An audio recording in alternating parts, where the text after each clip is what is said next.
kind of thing. Interestingly, I have this year. It's an interesting phenomenon. I had 4 Saudi graduate students apply to work under my supervision. Uh-huh.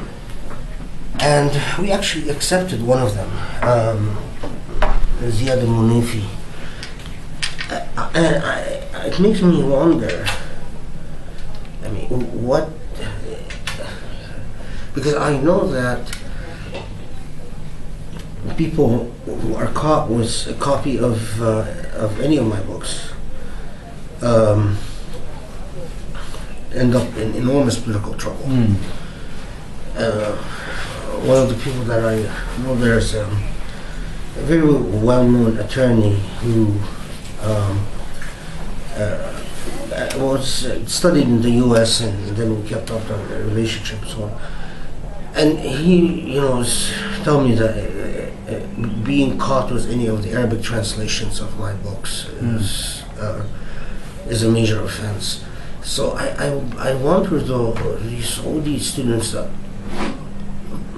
how are they gonna be able to do their work and then go home during the breaks and that kind of thing? I don't know. I suppose they don't tell the wrong people, what they're doing. I guess they must have. Or they don't publish their papers online, for example. Or I guess if you grew up in a place like that, you learn how to. One of the questions, I'm waiting for Ziad al-Munifi to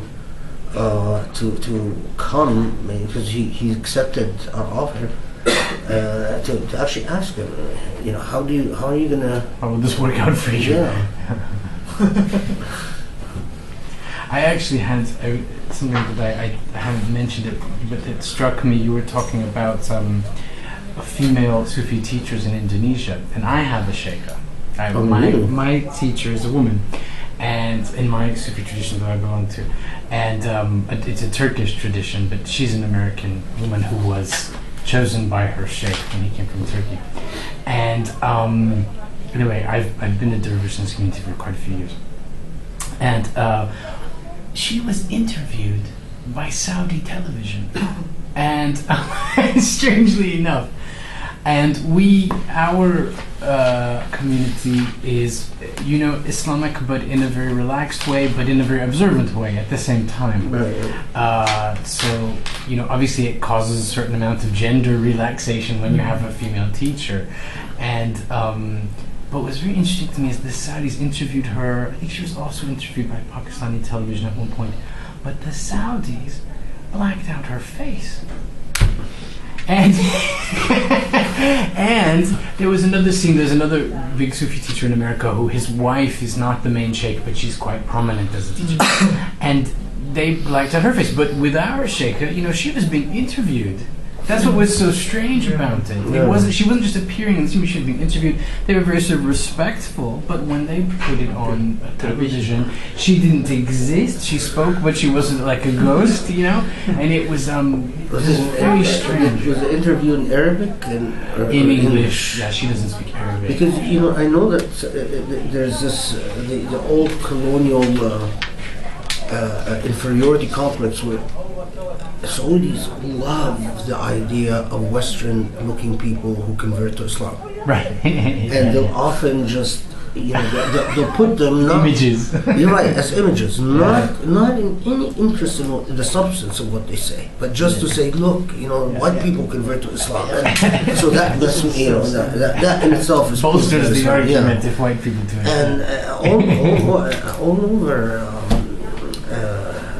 This is, I actually feel embarrassed when, because even in Egypt, a white person converts to Islam and people go around trumping this person as if, proof of and it's victory. Yeah, and it's and I think it's racist because at the same time when you have an African American convert, it's not as big of a deal. It's not a big deal. Because it's thought of as if they're kind of Muslim already, they're kind of... And it's just not, it's not, not seen as prestigious. And one of the most, there's in the United States, there's this woman who used to be a model, and she converted to Islam, and the woman looks beautiful, right? In her hijab. In her hijab, and still in her hijab, she looks beautiful. Yeah. But she couldn't speak worth anything. I mean, she just complete no communication skills, and she was forced upon humanity, I guess, in this Islamic television program that done by ART, and ART has a special program that broadcasts to the United States and to Europe and so on. And so they would have her in every single episode, sort of as the anchor woman. Oh, I think I know. You probably know who. You probably. I might know who she. This is not on that. I don't know if it's still going. That program that used to play like in Los Angeles, that Islamic program that used to come on every weekend. It's I think, yeah. And she's very kind of almost aristocratic looking. Right. You're very well spoken, and she wears this little and she's very much the figurehead in a way. If this is simple, she used to be a model, and it's like a big point of pride. Oh, she used to be a model. And she gave it up. Even pretty women can convert to Islam. But it's pretty remarkable. The tradition of women sheikhs it is also that same tradition in Egypt. One of the biggest, one of the most popular, or it's actually this woman who used to be a TV actress, Shams al-Barudi, and she quit acting and became her halaqas are massively in demand, and what's it's quite at the same time that a lot of these television satellite stations will put on the most immodest TV music videos, right? It was these Lebanese singers naked and so on, and dancing. And then, but at the same time, they'll have in a religious program where they bring some guy from the Gulf who will start attacking the this sheikh, for example, because she doesn't cover enough, or she teaches men and women in her halaqah, and she doesn't sit behind behind the curtain when she talks to the men, and it's just complete schizophrenia, cultural schizophrenia. Well, I went actually with a Pakistani friend of mine when I first met my sheikha many years ago, and I remember, he was really shocked because she extended her hand and shook his hand, and we have this sort of understanding that in Western culture, in our community, certain gestures and acts mean something different than they do, right? And in Western culture, for a man and woman to shake hand is not erotic, it's not it's something we do every day, so to stop doing it in the Tekka is strange. And and he said to me, he was very stuck on this, that she seemed wonderful, but she shook my hand, and I started to kind of think about my friend Zach and what he gets up to at the weekend, and I thought, and then all of a sudden he walks into what he perceives to be a masjid, and everything switches around. Right, exactly. And this woman, who clearly is a more observant Muslim than he is, and more educated, and there's a great deal, is somehow condemnable because Yeah. whereas he goes out and does outrageous things and violates Sharia. That's so typical. I mean, Yeah, this is the whole schizophrenia of our modern culture. Yeah. He could drink, he could sleep with women, but that that becomes a disqualifier. Right. But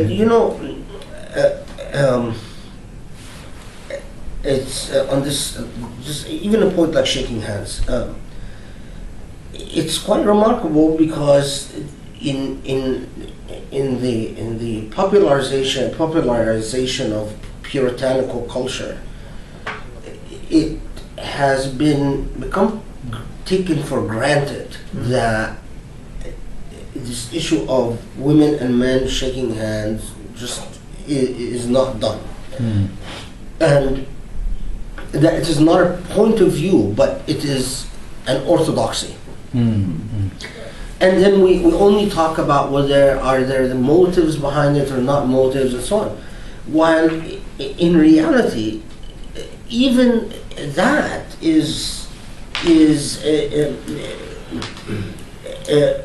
quite a few of the madhahib left it to customary or cultural practices.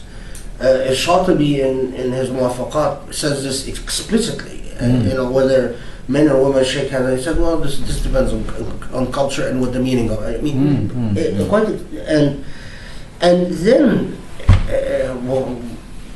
you'll be surprised to know this, because most Muslims I meet are surprised by it. In a book Kandahlawi compiled called Had al-Sahaba.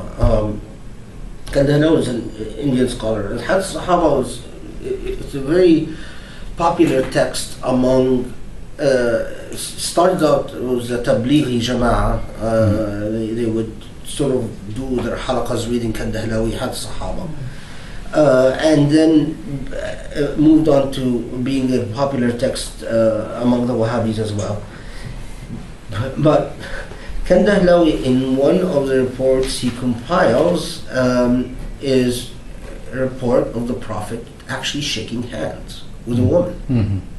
A woman who extended her. And shaking hands was something that was done to greet people in the Prophet's time? It was. Because I always thought it was a very Western modern thing to shake hands. No, it was actually there's several reports. One report tells us a woman extended her hand as a vote of allegiance. They would shake hands. Oh, okay, like bay'at.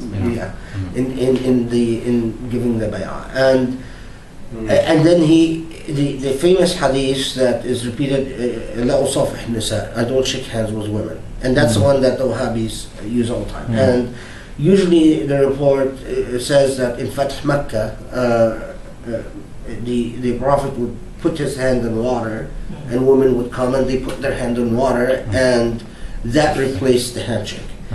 But what is suppressed in modern Muslim culture, because you have to ask yourself, in all these Muslim cultures where there is no taboo against men and women shaking hands until,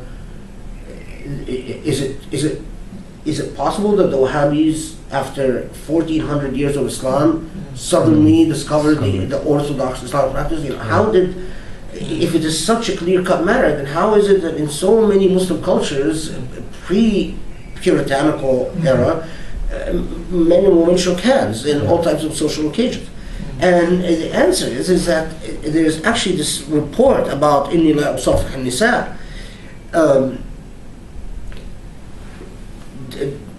Some jurists have said the Prophet specified it to himself. Inni la usafih, I don't shake hands as a prophet. Personally. This is a personal attribute, but at the same time, they record reports of various companions, including Abu Bakr, who would shake hands with women when they greeted them or when they visited their homes or so on.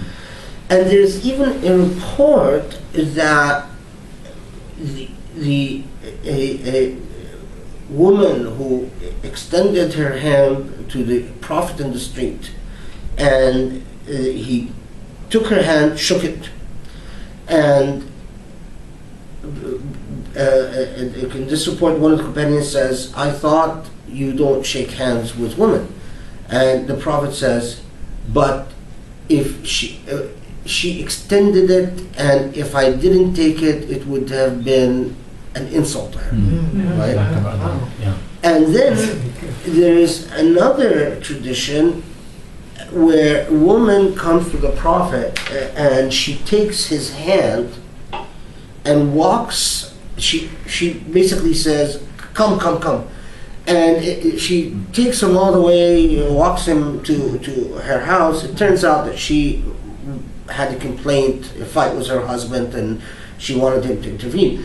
But the problem that the Wahhabis had is the fact that she takes the hands of the Prophet and leads him all the way, pulls him, and the Prophet goes along with her. He doesn't pull his hand away, doesn't freak out, doesn't yell at her or anything, but very gently just goes along with her, and so.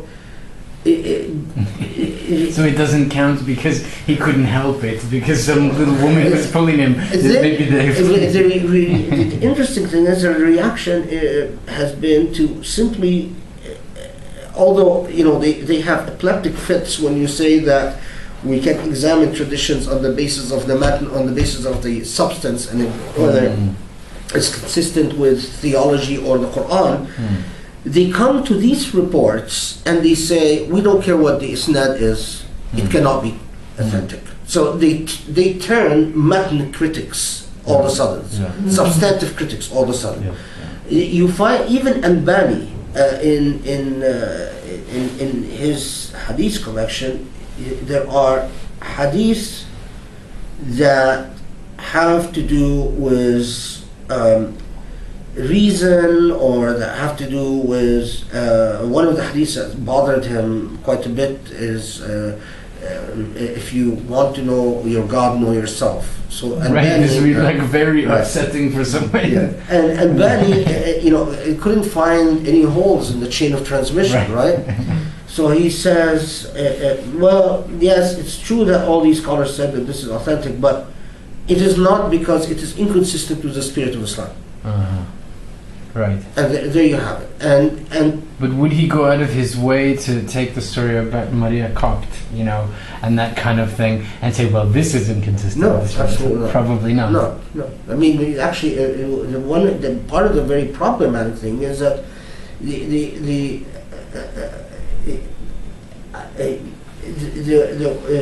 Wahhabis, the puritanical orientation itself, part of the Arab ethos was to exaggerate the sexual prowess of a man. Oh, right. Right? Yeah. And frankly, most of it is mythical. I mean, the most famous is the Prophet could go in one day. Now, we are asked to believe that here's a man that stays married to one woman until he's 40, right? Contrary to reports that come through Aisha. Aisha is a very jealous, has this jealousy thing, sees every woman as beautiful. Every woman that she has commented about, married to the Prophet, she says she's beautiful. Actually, but the reports are, it's actually most of the women were not attractive at all. So here's this. They're divorced, a lot of them. A lot of them divorced, or older women. Each of them, and most of them are literally his marriage is elevating their status. So even Maria the Copt, we have various reports that say that he freed her and gave her an option to stay with him, and he'd marry her, or that he would free her and she would return to her parents, and she said, no, I want to stay with you. And so we have all these battle, if you will, of reports. But in there's a very strong Arab ethos of the masculinity in the Fahula. These are called the traditions of Fahula. The stallion traditions that. So, and part of these traditions tells that the Prophet in one night would be able to sleep with all his wives. Now, you'd need someone who's good. I mean, we know that in the Quran, it talk of the Prophet, the Prophet is told to spend most of the night worshiping, pretty much most of the day and most of the night worshiping and so on. And you ask yourself, with all this worship, when did he have time to engage in all of this and wash up, especially, you know, when you have warm showers and so on, and you know, have an active day and you know, so there's a lot of inconsistency. But the remarkable thing about the puritanical tradition is that they were very much drawn to the fuhula traditions. So they selectively emphasized any tradition that showed the Prophet as a stallion. You know, ready to do it anywhere, any place. You know, the famous symbolic one is where it's supposedly, you know, even on the back of a horse. But remarkably problematic when taken in the context of the total historical narrative about the Prophet. And the reports about the more micro reports of the wives of the Prophet about his character. So when, for instance, they are asked, Aisha complains that she becomes jealous because the Prophet spends most of his time with her worshipping and praying, and then she starts wondering if it's because he's attracted to another woman, and then she starts asking around, and then she discovers that all the women report the same thing, that he spends all the time pretty much praying, and that one of the reports that you'll never hear Wahhabis mention is the report where the Prophet is upset with his wife, and for 30 days he boycotts them and so on. Well, in that report, part of it, one version of this report is that they were making sexual demands on him that he couldn't meet. And so, and there's a sign actually of this when it says in the Quran, where it gives them, the Quran itself, it says, you know, I'll give you the option of divorcing you, and God will guarantee you will have your pleasures. Or you could stay married to the Prophet and live in piety and the hereafter and so on. So, in fact, the expectation of pleasure is in leaving the Prophet, and this is bolstered by the report that talks about you know, basically the Prophet says the women take lack of sexual interest from a perspective of, well, you prefer someone else, and he responds, I am not like other men. My obligations are towards my God, and basically that I have an obligation to pray and do ta'abbud most of the time, and that this is a, let's say, an anti-fahula report, right? You never find this anti-fahula report in any of the puritanical treatises, and that's part of a. Now, the thing is, when the jurists were writing their texts, jurists were aware of these tensions between the competing reports. And that's why you will find when jurists talk about the rights, the sexual rights of a woman, many jurists will say, well, you can't take the Prophet as a measure because of his heavy obligations of worship. So, put this in context. Ibn Taymiyyah said, well, sexual duties are fulfilled if he sleeps with his wife once a year. Oh, wow. Okay? Why? Because Ibn Taymiyyah, he was not interested in women or men, that's one, but I mean, there's a famous story when his mother gives him a slave girl, and the slave girl once and goes and complains that Ibn Taymiyyah has never touched her, and she's not having her sexual needs met. And because his nose was in a book, probably. Yeah. So, but Ibn Taymiyyah, other than that, Ibn Taymiyyah is aware of these traditions, and he uses an analogy on the life of the Prophet, and that the Prophet spent most of his time worshipping, and didn't have many sexual experiences with his wives. Other jurists who disagree with Ibn Taymiyyah have said, no, you cannot do a qiyas on this because the Prophet had a very special status in everything relating to marriage. Now, at the same time, you'll find a jurist who will say a woman it's her right to to have sexual intercourse once a night, a minimum once a night. And it's right the other end of the spectrum. And they accepted the traditions of fuhula and accepted the qiyas on the traditions of fuhula. Now, when you're engaging illegal text, right, unless you have a sufficient grounding in the background of what adilla, what evidence the jurist is weighing, you might be led to one conclusion, one way or the other, very easily, without a sufficient awareness of to what extent that jurist has negotiated and already a various orientations and trends in the tradition competing. I mean, one of even the tradition about the age of Aisha, if you, interestingly enough, Abd al-Sabur Shaheen, the faqih who persecuted Nasr Abu Zayd,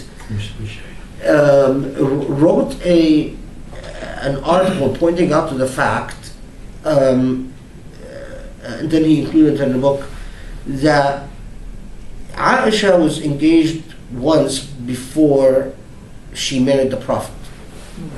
She was engaged to someone else, and then is there's such a tradition? Oh yeah, absolutely. Oh, I've never heard of that. That's she was amazing. engaged, and then her engagement was broken, and then eventually then she's engaged to the Prophet. And so she had to have been older. Exactly. That kind of. And in fact, he pulls out various traditions that say that Aisha was, when the Prophet consummated the marriage, she would have been at a minimum 14, 15, or 16. The normal age at that time. Right. Yeah. Now, why the tradition where Aisha is 9 years old and then consummated at, I don't know, 11 or whatever, 12, versus the other traditions, remarkably enough, you find that the popularity of that tradition seems to have occurred first among Orientalist scholars. And then also among the Wahhabi scholars of the desert, who, for them, and to this day, they see women blossom at a much earlier age. I mean, even in the villages in Egypt, you'll find a woman who's 12 years old. They don't look like biologically in those communities, the women are because they function. I mean, they're out in the field. Their whole physiology develops and their psychology develops. So they were prone to reproducing and accepting a certain genre of traditions. The problem is very much like the closing of the claims about closing doors of ijtihad and so on.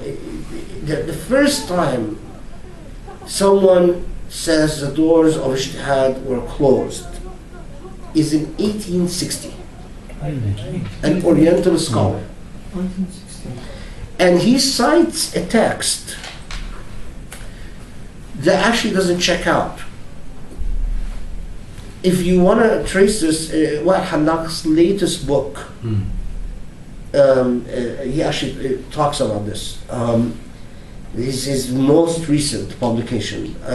It's called Islamic Law in Theory and Practice or something like that. And so, here again, the weight of the colonial heritage and the remarkable transferability, this translucent, permeable divide between the colonial discourse and the movements that colonialism nurtured and nourished into being.